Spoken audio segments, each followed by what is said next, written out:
What you got? Hit me with the digits. Well, Hit me with the digits. I got a You know little who said something. that? You remember? Oh, Arsenio Hall. Yes, Arsenio Why Hall. do I know that? Well, hit me with the Ooh. digits. I just saw he's been making the circuit, making the rounds on some podcasts, talking about his show and stuff. And yeah, it was cool to see him again, to hear from him. How old is he now?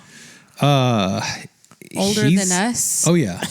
Yeah, but not much. But I think he's like 70 or 72. I think 70. That's pretty much older than us. But he looks great, supposedly. I haven't seen him up close and personal. But anyway. That's awesome. So a lot of people listening probably don't even know who Arsenio Hall is. Go look him up. Anyway, so you know what he did? Digits. He joined the late night talk show host game, and back when Johnny Carson, David Letterman, Jay Leno, all that stuff before all the new guys, before Fallon and Kimmel and all that, Conan, but he got rid of the desk. He was the one that got rid of the desk and said, I just want to sit with the open space between me and my guests. So I love that. That's one of the things he did. I love that idea. That reminds me of the book that I'm just about to finish, Unreasonable Hospitality. It's taken me probably 2 years to read it. I've just like to stretch, I stretch it out. Yeah. Keep learning from it. But that's one of the things that the guy that wrote this, Will Guidara, is that how you say his name? Shout out. Hey to Will. Yeah. Guidara.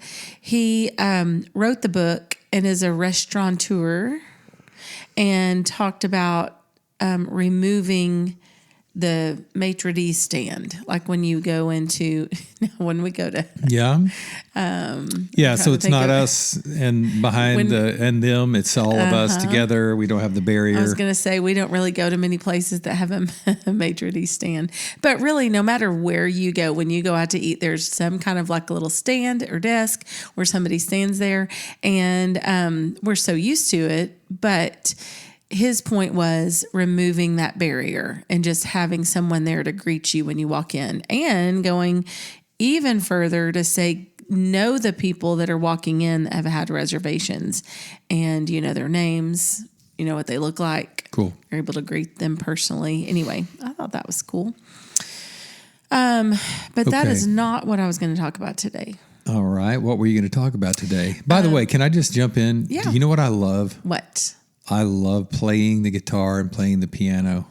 I know people who know me know. Hearing you play guitar and piano. Man, just recently, just getting back into the game and playing. So Sultans and Swing, Dire Straits, Mark Knopfler, learning that, and I've got the whole song in the first lead. It's that second lead, the back getting out. Woo, that outro. Woo, that's tough. Probably nobody and I don't do the finger, knows what you're talking about. The finger picking. Anyway, love some Eagles, and so brushing up on Take It Easy and Hotel California, and playing some Billy Squier. Yeah. Been playing the Cars. Just what I needed. Elliot Easton, man, don't sleep on that solo and that song, which I nailed. I got that down, but that's a freaking good solo. Mm-hmm. Anyway, I've been loving that. And then learned a new piece. We went to see Michael W. Smith, learned a new piece off of the Freedom, the instrumental record. It's called The Giving, and learned that on the piano. So that's cool. Yeah, and then was playing, because Rue and I watched Brave, and then we listened to it this last time, but anyway, just the theme song from Brave, learning that with some strings and piano. Gosh. But anyway, I love it. We're just going to share that. Music. So if you're from Vietnam or Bulgaria, one of our new, is it Bulgaria you said, or is it Belgium? I can't, man, I'm so sorry somebody edged out Vietnam last week for number one. That is so you got to watch crazy.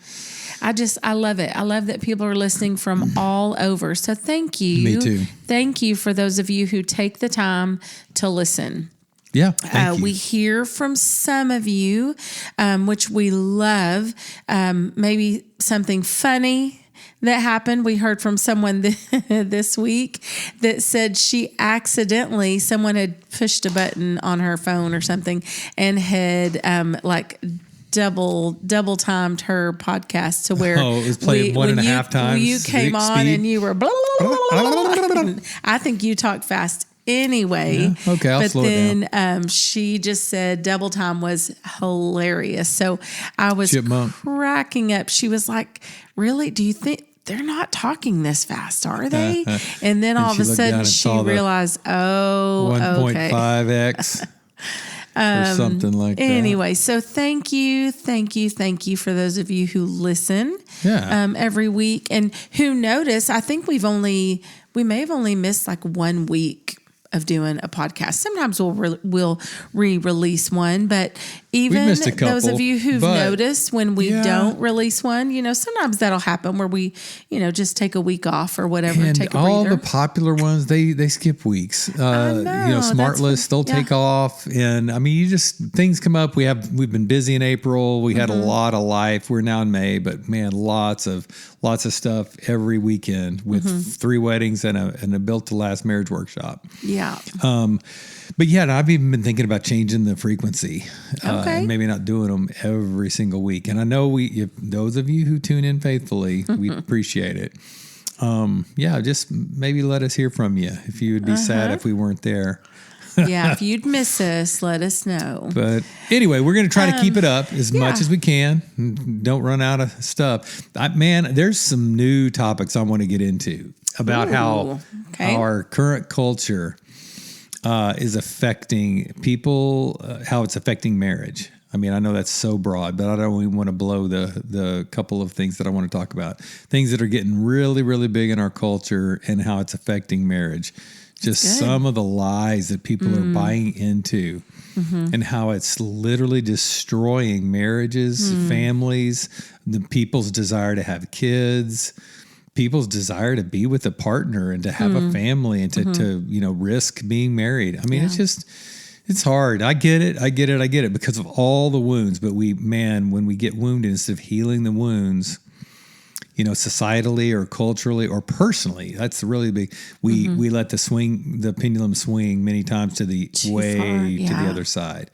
And we're missing the mark. So, we're going to talk maybe about that. But you've got something burning a hole in your brain, right? Well, I do, but before we even get to that, couple things. Else? You mentioned Rue, and I'm ruining Thursday because ruin the day that Thursday is here because our little baby tiny granddaughter, our first granddaughter who was literally just born yesterday, somehow she is graduating from preschool to be a big kindergartner on Thursday. And I'm not okay. I'm not okay with it. She's so sweet. And she's so smart. I know everybody thinks theirs is the smartest. I was out swinging her, just doing a live chat with her. We had our morning. Papa makes sausages for her, and we were watching, instead of Brave, she was watching some Teletubbies and Tibbly-Tubbies. And so because we found out the little baby Teletubbies, the Teletubbies, whatever they're called. Is it Tiddly-Tubbies? I don't know. Anyway, one of them's called Ruru and one of them's Mimi. So we thought that was funny. But just out swinging her. When she's locked in and we are just talking and Papa was just sharing life lessons, just how important family is and how much I love her and how much I'll always protect her and how much her mommy and daddy love her and protect her. And she's just so safe with family. She's just soaking it all up. I love it. Yeah, she was. I love it too. That's awesome. She makes me happy. I know. Well, so she graduates on Thursday, and then Sunday is Mother's Day. And Monday is somebody's special birthday. Well, okay. Yeah. How about that? Mimi turns, so that's doggies. So that is true. So my birthday is Monday. Mother's Day is Sunday, and double whammy. Dad, you're always hit with the double whammy.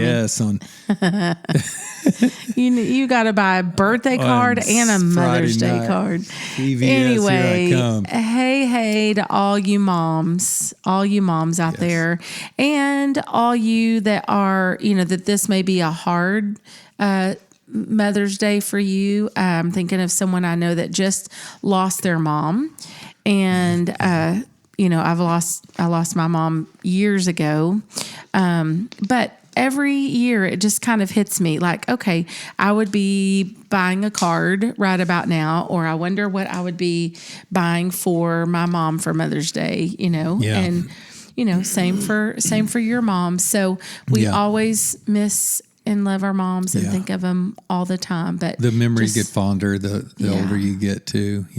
Everybody's got stuff, and when you have issues or what have you, and you may just think your mom's perfect and hung the moon, but even if you had stuff, all that bittersweet, it gets more sweet as the years go by, and you just remember all the things. And man, I miss her. I miss my mom and my grandma.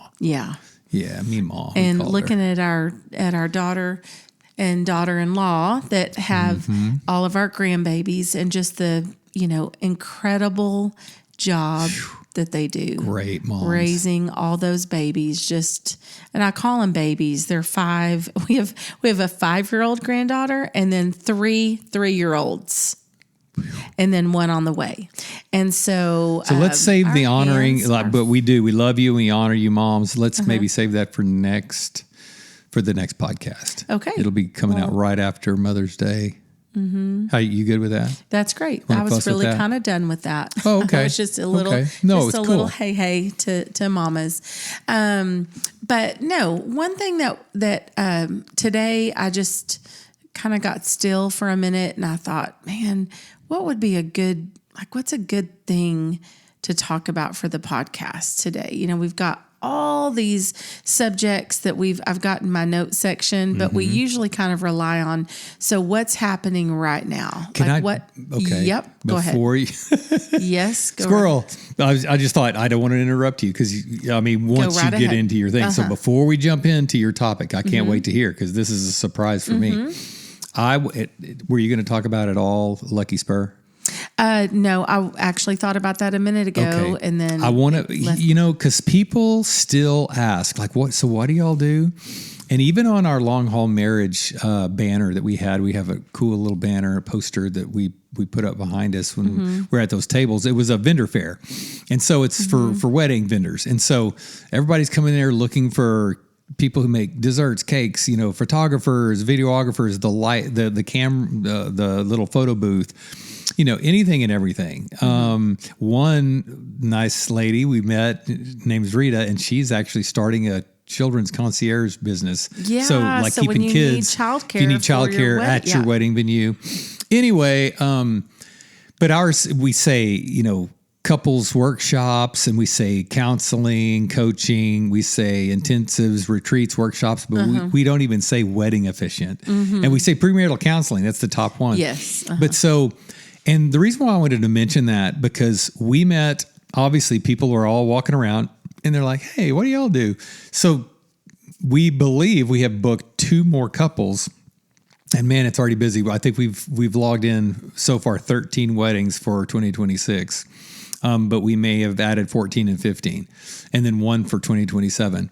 People who want to do the premarital and us officiate their weddings. And so just to mention that, a lot of parents give the premarital counseling as a gift, give it to their kids as a gift. That's a great idea. And then if you need a wedding officiant, if you know anybody who's getting married, one of your kids, we love to officiate weddings. It's literally one of my favorite things to do. And people, they're reaching out to us left and right. So call us and get on the schedule. So we love to do that. Amen. Yeah. Okay. That's good. I thought about that just because I was thinking about our weekend, but that's always such a fun event to be a part of, to go and be a vendor. And the cool thing is, like, you got people there making cakes, you got photographers, videographers, all the things that you normally think of. But as far as like wedding efficient or premarital counseling, like, we've got a corner on the market. We were like we're the only ones that are there hanging out that shingle at those vendor fairs.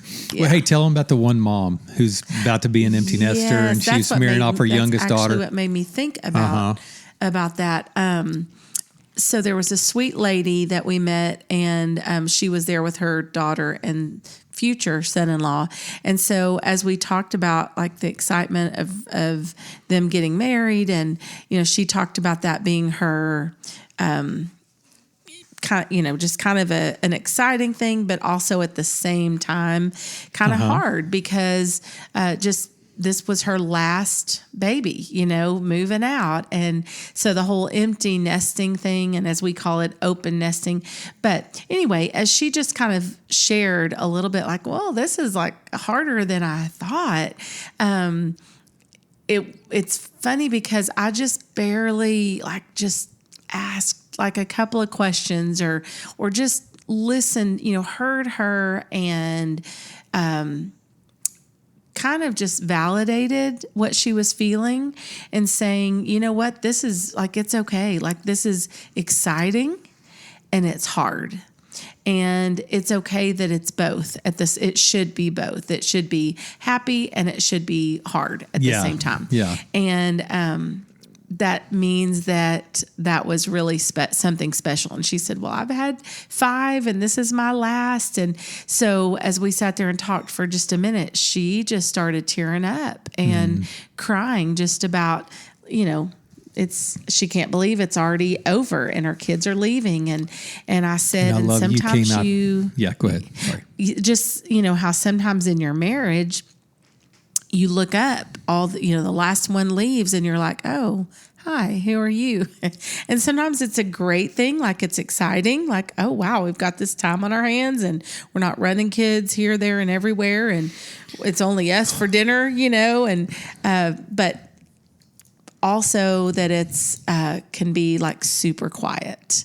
Yeah. The house all of a sudden gets super quiet. Maybe in honor of like graduation and prom season, really just graduation, and a lot of people in transition of moving that last kid, maybe, or their first to college. Maybe we can talk about that transition stuff and empty nesting. What we call now here open nesting. So we've done it before, but I think that open nest, that's just such a, we are just so blessed that our kids live local and they still want to be around Mimi and Papa.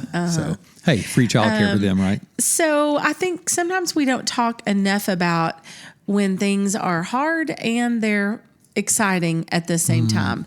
And we don't really create space to have conversations about that a lot of times. And so I think people in the middle, they need to choose like, okay, I shouldn't be sad because this is such a joyful thing, or because it's so sad I can't be joyful. It's like, man, learning to do both. It's okay to be both. Those things. Yeah. Go ahead. So, and I love how you came out from behind, by the way, and gave her a hug. Oh, that was really cool. Yeah. That was a special part. Yeah. She called security on you, but that was cool that you tried to do that. Sexual harassment. No, just kidding. But oh my. No, I'm teasing. Okay, I'm going to have to cut that. I just went around and hugged her, and it was just a sweet moment where she, teared up even more. I think she just hadn't had space to really be able to say. And then her daughter was like, "Oh, Mom, like I didn't know all this was in there." So that was just kind of cool. So okay, without further ado, hey to Lucky Spur, and no more interruptions. Oh yeah, and by the way, Lucky Spur, what a beautiful venue! It's right there in Justin, and they had the tent set up and chairs on the lawn. They were gearing up for a wedding. Yummy appetizers. And barbecue. Julio. They just had so much. They had the bacon wrapped jalapenos. They had crab cakes. They got the little, what are those little? Fried risotto. Yes. Balls. Oh, they had fried risotto. Anyway, and bacon tons wrapped of dates. And they have barbecue, and they have prime rib, and they have street tacos. So they have elote. You love their elote. Yeah. Great service there and great food. Yeah. Y'all check out Lucky Spur if you're looking for somewhere. Now, here we go. Now, without any further ado. Okay, so the word that came to my mind was margin. And what that word means, and of course we think about the paper that we used to use in elementary school that had the blue and red lines, and I never stayed within they meant nothing to me. That just was like another area for me to doodle in. The blue lines were where you wrote, and it was the red line that noted the margin, right? The red line going down the left side of the paper. Yeah. But I just started thinking of that word and what that means, and how, as I'm getting older, since I'm about to see 59 on Monday, as I'm getting older, how much more margin means to me. Yeah. And how much, I don't want to say that I need it more now, but I realize the need for it more now. And I pay attention and readily respond. Do you to think the need for color margin. red being that margin line, do you think the red line, does that speak to you in any kind of way? Ooh, that's good. I mean, red usually means stop, I would think, and I never Warning. paid attention to it. The red line on the gauge. But I used to think, and we've maybe talked about this before, but I used to, for some reason, I have this productivity gene in me that just feels like you've got to just be going, just blowing and going all the time, just full and running around, sometimes with your hair on fire and Packing the schedule really full. and I think there's part of that is just people have just a natural bent. Some people, push it to the limit, and they like, a lot of activity, fun, full. In our home, if you could see our area here, there are so many things hanging on the wall and little knickknacks and just special things that mean a lot to me. Like I look at that cute little deer picture over there with the cool, blazer on with the little glasses, and it's on Brian's side of the office. And we bought that for you in Canada on our little trip because that reminded me, because you're kind of metro, you dress super cool, super nice, and so that just kind of reminded me of you. But so every little thing kind of has by the way. meaning. I used to dress like that. You do dress like that.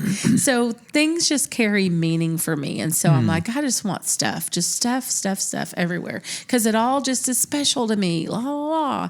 And the busyness sometimes can be a way to distract yourself Yes. from pain or from fear. Yeah, just stay busy. Yeah, and don't have to feel stuff. Yeah. So margin is the word for today, and I thought we could just kind of chat quickly about that. And Have you told the story recently about your miracle morning? You didn't leave margin to leave on time. Anytime you think, okay, to leave, it's like I'm supposed to leave in 5 minutes or I'm going to be late. And so when 5 minutes, 4 minutes, 3 minutes, when the countdown came, you thought, okay, wait, I'm about to leave. So let me do 2 more things. And so then you were, not as punctual as you'd like to be. And probably so you like thought, an adrenaline thing too. Like it was kind of this adrenaline boost I can do for it. me. I Like can get it in. Like set the timer and do as much as you can in 5 minutes or whatever. And that's kind of the adrenaline boost that I got from okay, I can do 3 more things. Well, actually I couldn't. That was going to push me late. and that frustrated me because we were late everywhere we went. And so then I'd get upset with you because then I was telling myself all kinds of stories. You don't care about being on time, or they're going to judge us for being late. And they're going to think it's my fault. And, they're going to think I don't respect their time or value the start time of something or whatever. And which is usually not the case, by the way. Don't sweat the small stuff. But you started telling yourself, I'm early everywhere I go, one of your affirmations. And so you stopped that to give yourself more margin, because if you bump right up against it, then you hit traffic and all of a sudden you're frustrated and you're late. And what I've noticed is if you're not in a hurry and you give yourself plenty of a margin, traffic starts to disappear. It's just cars on the road. But when you're late, it's traffic. And that analogy or that example can be carried across everything. I think, even if you're not late to something, but you just have stuff packed in there, too much stuff on your to-do list for the day or whatever, it just always seems like things are going to be interruptions. People are going to be interruptions. But when you are more realistic about, these are some things that I, for sure really need to get done today. Here are some things I'm going to kind of hold loosely, because let's be real. There are things that we really do. Pressing things that do need to get done, each day. But sometimes I think we make things more pressing than they should be, and then we have too much loaded in. And so people are an interruption, different things that could happen, an unexpected phone call or running into someone when you're, at the coffee shop, or some kind of really neat unexpected conversation that could happen that you miss because your life is you're just running from one thing to another and like head down, or your head's in your phone or whatever, and you miss important moments because you're on to the next thing. There's no space that you've left open. And used to, I would think, oh, well, wait, if there's space left there, I've got to fill it because of this dadgum productivity gene in me. Like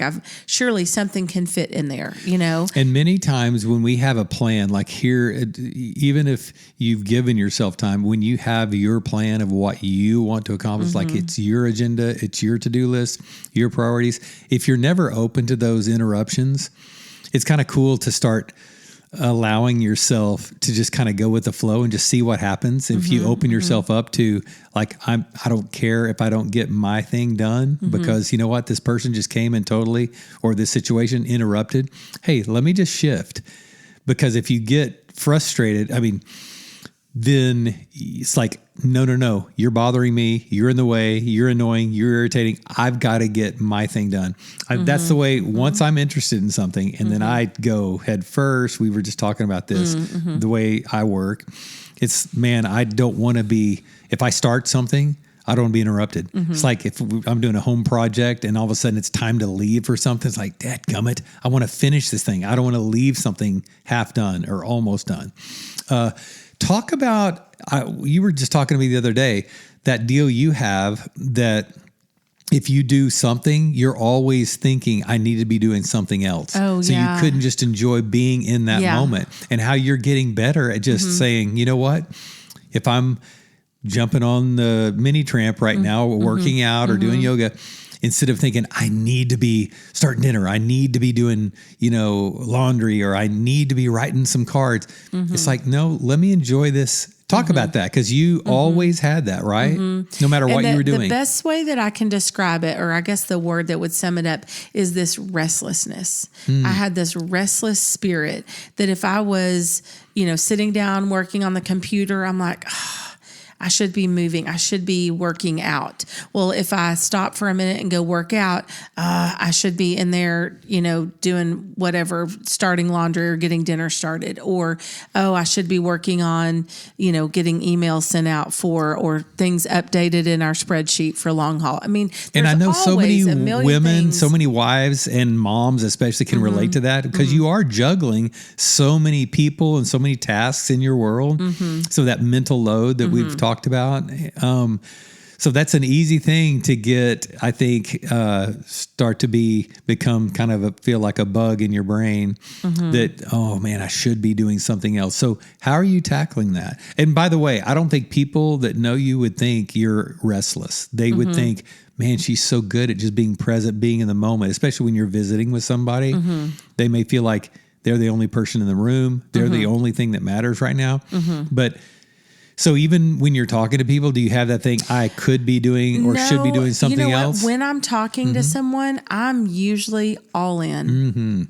It's you are. It's like that's so like that restlessness goes away there. That's cool. When I'm talking to somebody. Now, if I know I have a meeting right after meeting with them, then I'm kind of like, I know time can get away from me. So what I've learned to do is when you don't want to when I have an appointment or, I'm meeting with somebody, but I know I've got something right after that, I set my alarm. So that way I know I can be fully present right there in that moment with that person, and my alarm is going to tell me when it's and I don't do it right when I need to go. I usually do it like 5 minutes. I set it 5 minutes before I need to go, so that I can be fully present. I don't like to I don't wear a watch, but I don't like to look at my phone when I'm meeting with someone, because that just feels like, are you not really here with me? Or, I don't know. It just have you ever worn a watch?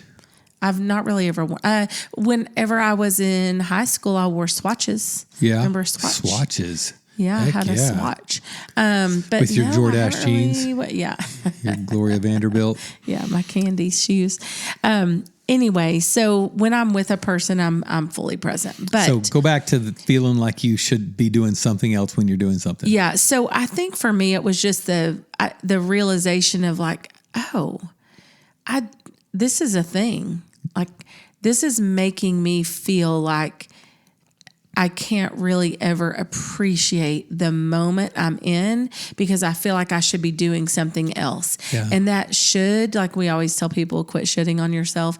But that should all the time kept me just always thinking of something else I should be doing or living in the future or planning this or that and not really being able to be very present in that moment and go, man, I'm grateful for getting to sit here and work on updating the spreadsheet on my computer. Yeah. And you know what? I have plenty of time because I've already kind of thought about my day. And that's one of my affirmations is I live with an abundant mindset, believing there's more than enough time, money, and energy for everything I need. Good one. And so that's one of the things that I do to combat that is I say that every morning 3 times. I live with an abundant mindset, believing there's more than enough time, money, and energy for everything I need, blah, blah, blah. Okay. Would you ever judge me secretly, like when you saw me sitting down and like I sit down at the piano and 3 hours later I'm still like working on something on the piano or just playing through my repertoire? No, the only thing that I would is I would look at you being able to do that and I would feel kind of envious because I would think if I sat down there to do that, you would be secretly judging me. Whoa. And I'm like, why? But you wouldn't. You wouldn't be thinking that. But I would be thinking that because that's yeah. me I would think judging that myself. is productive. You're in there just deep diving, just doing something you love to do. So it's weird. I don't remember like growing up and having my mom or dad or, anybody like question, well, why are you doing that? But I do remember my mom always being productive, which I did love that about her. Busybody. I think that I just took that on. Okay. So almost to a fault. For now, sure. I love to be, I think I will always be one that is if I'm going to err on a side. You're a machine, man. You just are a productive machine. But I'm very interested in you trying to, because you started figuring out, I don't enjoy being in this constant state of feeling like I need to be doing something else. I want to be able to enjoy this. So what did you do mentally to tackle that giant? So because I feel like I try to put things in place that make me be still. So every morning, starting my day with a miracle morning, which we can talk more about that later because that's a whole thing. But that has become a really incredible practice. Practice. I almost said discipline, but I don't love that word. But I think practice it's a much better word. I think anything worth it, we have to practice it, and it's like practice for me means you do it, but it is a practice because when you start to try to meditate, it's always that I fall asleep or I'm ADHD or my mind wanders. Okay, we'll practice coming back. So that being still, and I watch that. So you are literally getting a new mind frame, and you're starting to be able to sit with stuff. Yes, that's good. Choosing things like yoga over now, of course, with my age, yoga and strength training, that's better for me, better for my body than probably some crazy CrossFit, situation, which thank God. But I think my mat, it means so much to me because it's like a little kid at nap time, like stay on your mat, and I feel like this voice saying, Jamie, stay on your mat. No, stay on your mat because I just want to roll it up and get going. And it's like, no, finish. On your this mat. Matters. This is important. Isn't that wild? Yeah. So it's practicing. What are the those tools things. then, and how has building in margin in your life, how has that helped you with that? Like, what would you think? What would you say what the has tools that brought into my life? No, how did you actually conquer that? What were the things you consciously had to do? Okay, so staying on your mat, but like when I think there's so many things vying for, I would say, priority, like importance. So if you open up your, let's say, social media, the first thing, if you just start scrolling, the first thing says, ooh, there was this shooting in Oklahoma, and then the next one is, oh no, there's an outbreak on a cruise ship and people are dying from this virus, and then the next one, oh no, there's wildfires out here. Oh no. And so they all seem like they oh no, like this is really important. This should take priority right now. And I think just so part of it is our brains are wired with this social media doom scrolling thing that those things, it's always the next thing is the most important thing. And it may give you that restlessness in your spirit. So I've seen you dial down the amount of time on social media. I have to curb that because that can definitely become an addiction to where you just are looking at that next thing. And before you know it, 30 minutes are gone. Yeah. But you're like, it has this drug, that's a part that just keeps you sucked in. So I just have to be careful. I just have to be mindful of that, I will say. And I have do not disturb turned on my phone most all the time. Sometimes to people's, much to their chagrin, because like a phone call doesn't come through, So usually if you call someone twice, it'll break through the do not disturb. Anyway, but I don't have bells and whistles and crazy stuff going on my phone all the time, or it would be a constant distraction. So I have turned all that off. So just things like that, just, being mindful, I think has been the biggest thing. And then figuring out things to put into practice. So Miracle Morning, stay on my mat, be careful of social media, do not disturb, tell myself whenever I feel the urge to let me get up. I'm not going to finish this. Let me get up with this because I feel like I need to go. No, just remind myself gently, show myself grace and say, you know what, right now that can wait. Finish what you're working on because this is the moment that you're in. This is important. So it's just learning a new thing. I think about moms with those, toddlers, and they're always wanting attention. And they say just having the phone in the room, toddler knows that thing, even if you're not the mom's or the dad is not staring at the screen. It's like the potential's there for you to pick that thing up and pay attention to that instead of what the kid's doing. Hey, mommy, daddy, watch. I remember, I think I've told that story where when Carson was little, he would always like look over his shoulder, Dad, watch. And he would keep looking back over his shoulder. Like, are you still watching? Are you still watching? Or have you seen the squirrel? And are you now off doing something else, paying attention to something else?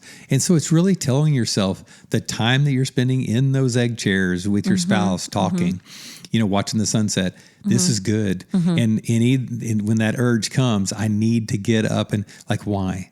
Just say, no, that's not important. Right now, this is important. Yes. It's just overriding that sense that something's pulling you that is more important. It's going to give you the new dopamine hit, Yeah. And I've noticed, and I'll kind of close with this, but I've noticed that you and I both, we're kind of tracking on this. And in this season of life, maybe it is when you just get old and gray. I don't know. I don't feel like we're old. We're getting grayer, but I don't feel like we're too old. But maybe it's that gift of perspective. Like, man, you know what? Slow down. Like life goes so fast. Yeah. Slow down.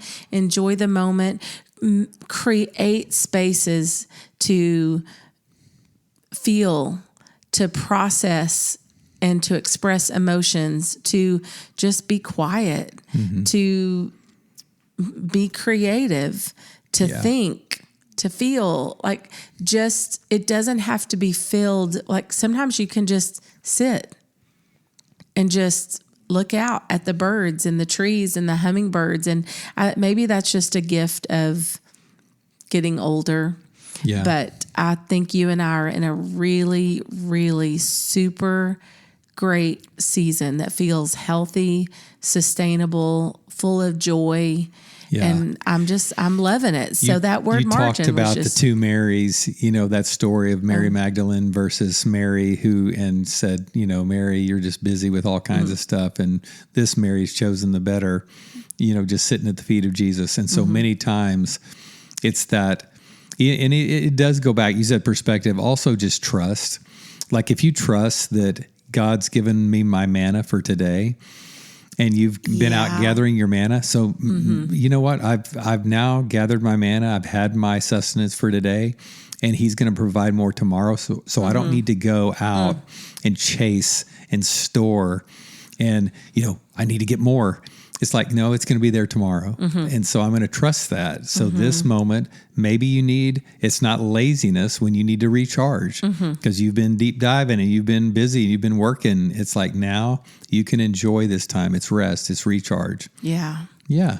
It's good. Well, I'd love to hear people that are listening what you do to build margin to create space in your life. That's really good. I think it's like really important to do it now versus later. Wow. You were, did you know that was coming? I saw it. I saw you working it up, that look. I was thinking that, so if you're building margin and you're doing something and you think, oh, I really should be in there doing laundry. I just thought, you know what? You can do that later. They got a twofer on that one.